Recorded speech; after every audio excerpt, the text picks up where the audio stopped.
बीवी रसोई घर में थी। पति तेज आवाज में बोला, सरिता, आज माँ आ रही है, मैं माँ को स्टेशन लेने जा रहा हूँ। इतना सुनते ही सरिता ने माथा सलवटों से भरकर कहा, ले आओ, मैंने कब मना किया है? तुम्हारी माँ लाओ या मत लाओ। मेरी माँ क्या तुम्हारी कुछ नहीं लगती? विवेक ने कहा।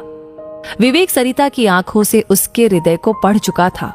गाड़ी की चाबी उठाकर बोला, देखो सरिता, माँ पिछली बार आंखों में आंसू लेकर गई थी। पूरे 4 साल बाद हमारे पास कुछ दिनों के लिए आ रही है। मैं चाहता हूँ सब हंसी खुशी रहे और पिछली बार जैसा कुछ नहीं होना चाहिए। पिछली बार जैसा क्या? सरिता आवेश में आकर बोली, तुम्हें क्या लगता है गलती मेरी थी? तुम अपनी माँ की गलती क्यों बताओगे? तुम्हें अपनी माँ से अच्छा क्या कोई लगता भी है दुनिया में? तुम्हें तो हमेशा मुझ में ही खोट नजर आती है। तुम और तुम्हारा परिवार ही सही होता है, सारी कमियां तो मुझ में ही है बस। मैं इस दुनिया की सबसे बेकार बहू, बेकार पत्नी हूँ। विवेक बोला, सरिता बेकार की बातें मत करो। मैं बस यही कह रहा हूँ कि जितने दिन भी माँ यहाँ पर रहेगी, सब लोग उनसे अच्छे से पेश आए, उनके पास बैठे, उन्हें समय दे।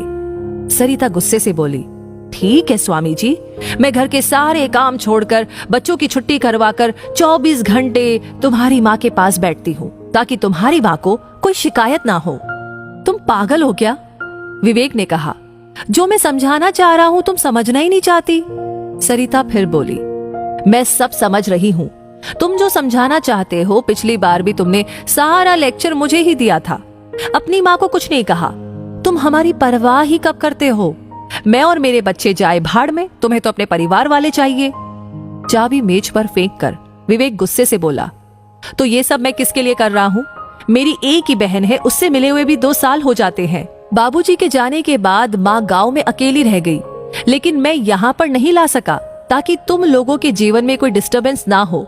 तुम कहती हो मुझे अपने परिवार वाले चाहिए। जिस बड़े भाई का हाथ थामकर इस शहर में आया था, जिसने सब कुछ सिखाकर इस काबिल बनाया कि तुम लोगों का भरण पोषण बहुत अच्छे से कर रहा हूँ, उस भाई की मृत्यु के बाद कभी उसके बच्चों को 2 पैसे का सहारा नहीं दिया, और तुम कहती हो मुझे मेरे परिवार वाले चाहिए। माँ के साथ तुम लोग कैसा सलूक करते हो, क्या मुझे पता नहीं?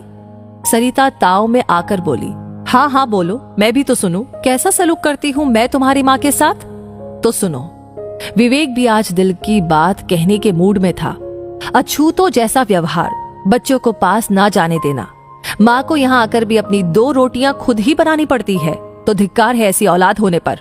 और सुनो, बचपन में मुझे रात में उठकर रोटी खाने की आदत थी। उसमें कभी ऐसा नहीं हुआ कि मैं रात को उठा और मुझे रोटी नहीं मिली। माँ हमेशा 2 रोटी बचाकर रखती थी मेरे लिए। यहाँ सब कुछ होने के बावजूद भी माँ को कई दफा भूखा सोना पड़ा। ऐसा क्यों? सरिता बोली, मैंने कभी नहीं कहा तुम्हारी माँ को रोटी बनाने के लिए, मेरा ही दोष बताओ। विवेक बोला, इसमें तुम लोगों का दोष नहीं है, बल्कि मैं ही अपनी माँ का लायक बेटा नहीं बन पाया।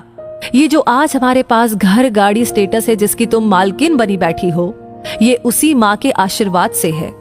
मेरी माँ के आते ही तुम्हारी बीमारियां शुरू हो जाती है। मैं चुप इसलिए रहता हूँ कि घर का माहौल खराब ना हो। सरिता, आज पहली और अंतिम बार तुम्हें बता रहा हूँ, अगर इस बार माँ को कुछ भी दिक्कत हुई तो तुम वो विवेक देखोगी जिससे तुम आज तक नहीं मिली। आज विवेक अपने मन में दबी टीस पूरी तरह से कह देना चाहता था। विवेक का पहली बार ऐसा रूप देख करके सरिता ने अब चुप्पी साध ली थी। माँ वही दरवाजे के पास खड़ी पहली बार अपने बेटे विवेक को अपने लिए जिरह करती हुई सुन रही थी। माँ की आंखों में आंसुओं का समंदर उमड़ पड़ा था। माँ ने खुद को संभालते हुए दरवाजा खटखटाया तो देखा कि पूरे घर में अजीब सा सन्नाटा पसरा हुआ है। विवेक ने अपने विवेक से सब कुछ बदलकर रख दिया। आज माँ को पहली बार लग रहा था कि मैं अपने बेटे के घर आई हूँ। तो दोस्तों, इस कहानी को सुनते हुए आई एम श्योर आप भी कहीं खो गए हैं। तो बताइए ये कहानी आपको कैसी लगी, क्या महसूस कर रहे हैं, आपकी क्या राय है? इसे ऑलरेडी आपने लाइक कर दिया है तो इसे शेयर करना भी बिल्कुल ना भूले।